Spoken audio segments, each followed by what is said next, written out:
mayong adlaw kaninyo. Kumusta? Anihan na usab kita sa laing episode karon sa ato ang weekend review. Sa pagpadayon sa tradisyon, ang LGU Hagna misalmot sa Technical Assistance Workshop alang sa cultural nga pagpreserba.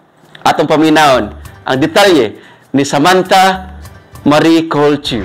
Ang local government unit sa Hagna nga pinanguluhan ni Mayor Joseph Atracoso Ratniola baguhay lang nga may apil sa duha ka adlaw nga PRH Technical Assistance Workshop nga gipahigayon ni adtong Nobyembre 12 to 13, 2024. Ang kalihukan nga giorganisa sa Philippine Registry of Heritage nagtumong sa pagpalambo sa pagsabot sa mga partisipante bahin sa pagpreserbar sa kabilin ug ang proseso sa dokumentasyon alang sa lokal nga cultural inventory. Ang workshop adunay komprehensibo nga programa. Diin ang mga sesyon gipanguluhan sa mga eksperto sa maong field. Lakip na sila Miss Gaia Mercado, Senior Cultural Registry Data Officer, Ms. Mika Carando, Senior Registry Coordinator, ug si Ms. Hannah Ashley Cruz, Registry Coordinator. Lakip sa importanteng mga gihisgutan mao ang pagpaila sa RA 11961, ang Philippine Registry of Heritage, ug ang kritikal nga papel sa pagmantini sa local cultural inventory. Ang mga mitambong gitudluan usab sa gikinahanglan nga mga lakang sa pagkompleto sa mga registry form, pagsabot sa workshop mechanics ug pag-review sa praktikal nga case studies. Ang mga interactive nga mga kalihukan nakapadasig sa mga partisipante ug nakapalig-on sa pagkat-on sa makalingaw ug makahatag og kahibalo nga pamaagi. Ang workshop naghatag sa LGU Hagna og praktikal nga mga himan ug mga kapanguhaan aron mas maayo nga madokumento, mapreserbar ug mapalambo ang lokal nga kabilin. Uban sa giya sa mga opisyal sa PRH og hands-on nga pagbansay, ang mga representante sa LGU karon mas andam na sa pagsuporta sa malungtarong pagpadayon sa cultural heritage sa ilang komunidad. Kini sa Samantha Tiu para sa weekend review. Sa laing bahin, ang IDEA Philippines nagpahigayon og kampanya sa pagpakabana sa mga bungol ug mga amang natong mga kaigsuonan. Diin nagpahigayon sila og sign language workshop sa mga barangay health workers. Atong paminahon ang dugang taho ni Libian May Idubas. Ang International Deaf Education Association or IDEA Philippines uban sa lokal nga pangamhanan sa Hagna pinanguluhan ni Mayor Joseph A. Ratniola. Nagpahigayon og Deaf Awareness Campaign ug Basic Sign Language Session alang sa mga barangay health workers ug barangay nutrition scholars sa Hagna nga gihimo sa Hagna Cultural Center. Ang kampanya nagtumong sa pagpataas sa kahibalo mahitungod sa mga hagit nga giatubang sa mga tawo nga bungol uban sa usa ka pasiuna nga session sa pagkat-on sa sukaranan nga mga sign language. Kini nga inisyatibo nagtinguha sa paghatag og edukasyon sa publiko bahin sa importansya sa pagka-inclusive og komunikasyon samtang naghatag usab sa mga partisipante og importante nga mga himan aron epektibo nga makig-istorya sa komunidad sa mga bungol. Pinaagi sa mga interactive nga workshop ug makahatag og kahibalo nga mga presentation, ang kampanya nagtinguha sa pagpalambo sa pagsabot ug pagdaig sa sign language isip importante nga pamaagi sa komunikasyon alang sa komunidad sa mga bungol. Si Alma de Acera, ang MSWDO, uban sa iyang mga staff, mitambong usab sa maong kalihukan. Ang IDEA Philippines ug mga mitambong nagpahayag sa ilang pasalamat nga dukang Mayor Joseph A. Ratniola sa LGU Hagna sa iyang padayon nga suporta sa pagka-inclusive sa mga may disabilities ug sa mga katungod sa tanang individual nga adunay kakulian. Kini si Libian May Idubas para sa weekend review. Sa laing bahin, ang lungsod sa Hagna miapil sa pagsaulog sa National Children's Month.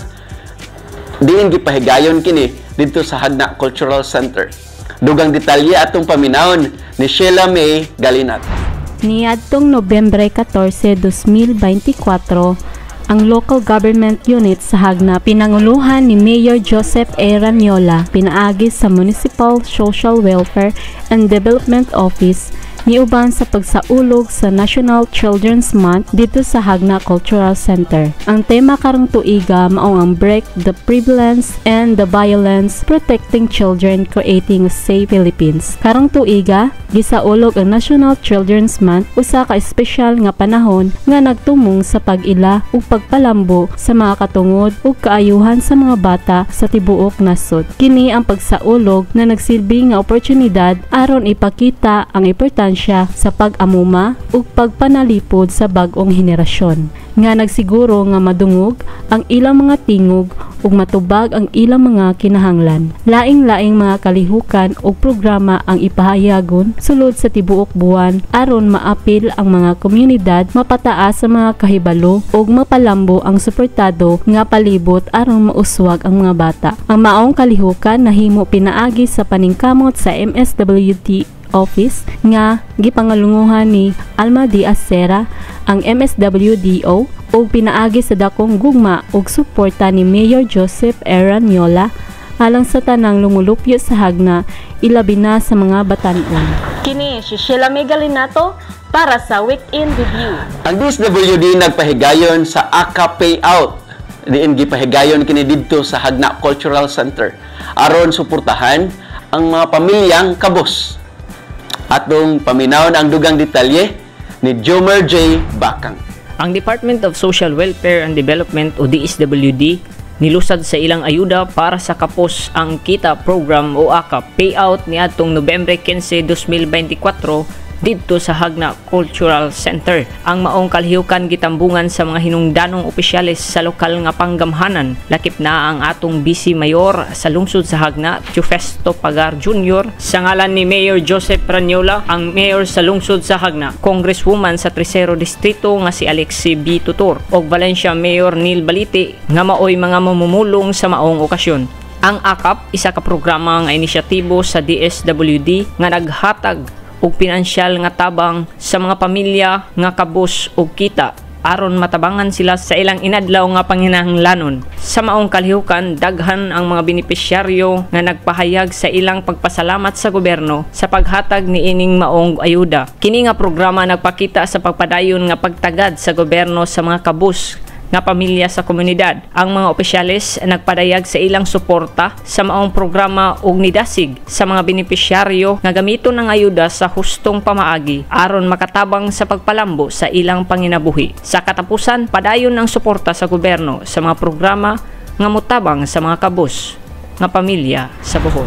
Kini si Jomer J. Bakang para sa Week in Review.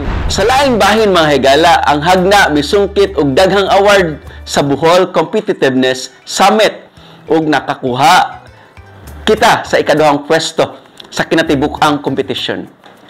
Atong paminahon ang dugang taho ni Elizabeth Orias. Ang lungsod sa Hagna ubos sa pagpangulo na Mayor Joseph Raniola nakaangkon og taas nga ranggo sa bag-uhay lang gihimong Bohol Competitiveness Summit sa DTI-CMCI alang sa 3rd hangtod 4th class nga mga munisipalidad di nakakuha kini og ikaduhang pwesto sa kinatibuk-ang kompetisyon. Ang Cities and Municipalities Competitiveness Index kung CMCI program naghatag og bili sa mga munisipalidad base sa 5 ka mga importante nga mga pillars sama sa government efficiency, economic dynamism, infrastructure, resiliency ug innovation.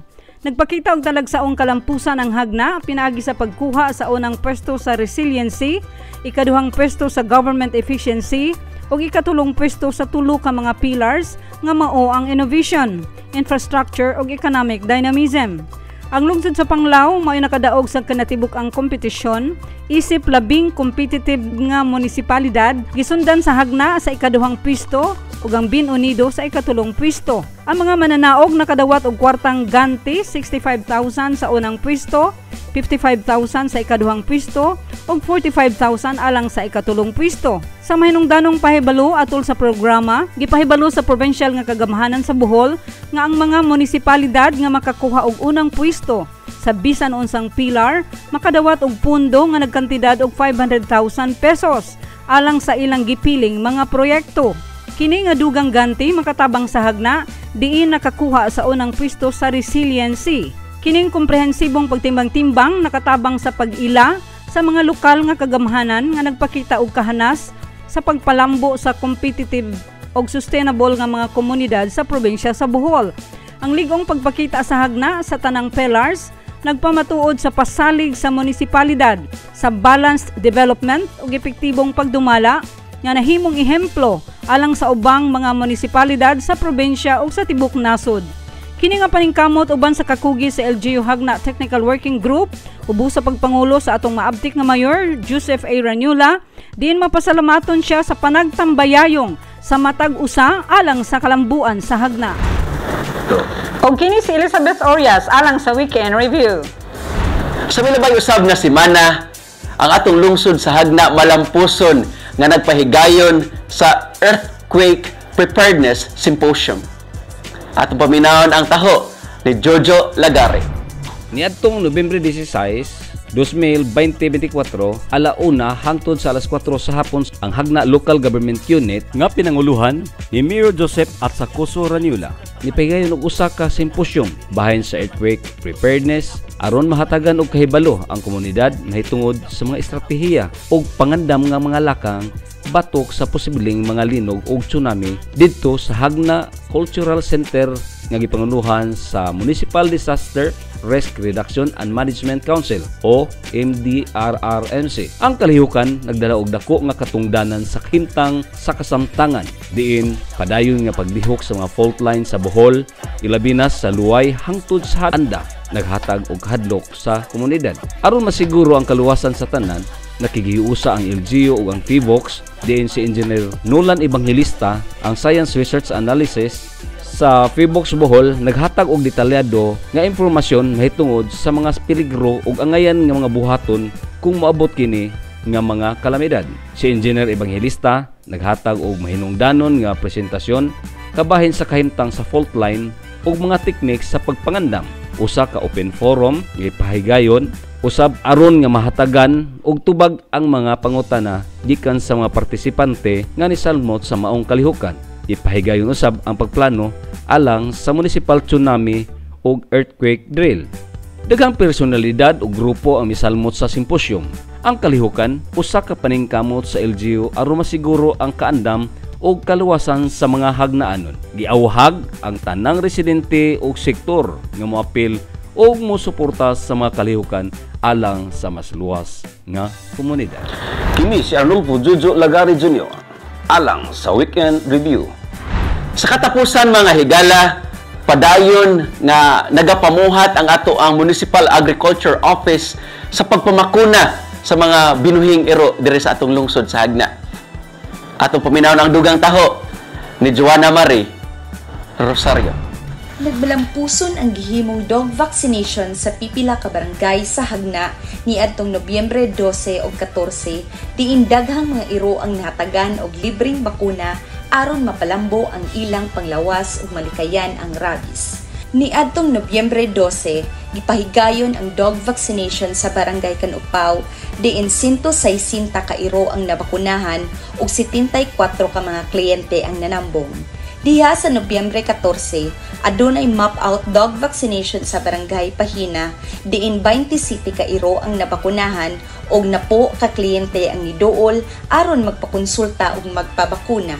Samtang sa Barangay Tejero, nabakunahan ang 21 ka iro og 13 ka mga kliyente ang natabangan. Nagpasalamat ang lokal nga kagamhanan pinaagi sa liderato ni Mayor Joseph A. Ranyola ug ang Office of the Provincial Veterinarian sa suporta pinaagi sa paghatag og budget alang sa mga bakuna. Kini nga inisyatibo dako kaayo og natabang aron masiguro ang panglawas sa mga alagang iro sa atong komunidad. Ipadayon gihapon ang libreng dog vaccination program ngadto sa ubang barangay hangtod sa Disyembre aron mahatagan og serbisyo ang tanang kabarangayan sa hagna. Ang tanan gidasig nga makig-alayon sa maong programa alang sa kaluwasan sa tanang lumulupyo ug mga hayop.